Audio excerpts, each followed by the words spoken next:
Hello guys, dito na naman ako para pakita ko sa inyo. Ito na yung mga bila.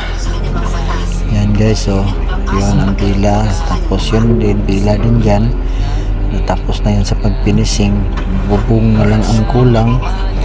At saka dito guys, may tatlong bila din na nakatayo ng mga poste.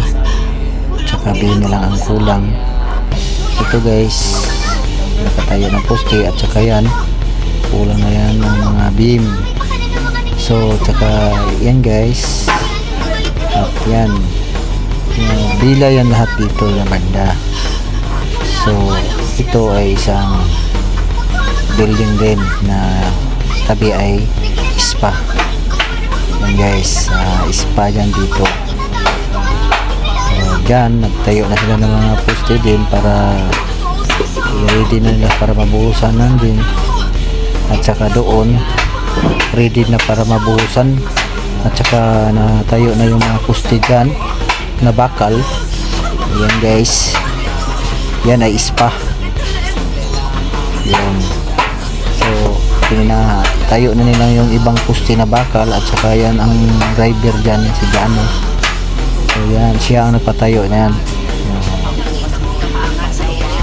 Ito na guys. At saka doon na banda na side, kulang na lang yung buhos. Ready na yung mga bakal dyan, dyan na banda. So nakita natin at para makita ninyo. So yan, nakatayo na yung mga poste na side na yan. At saka swimming pool yan sa gitna. Yan guys, yun, nakawilding na yan. So dyan sa gitna may poste. At saka dito buhos na ang kulang dyan.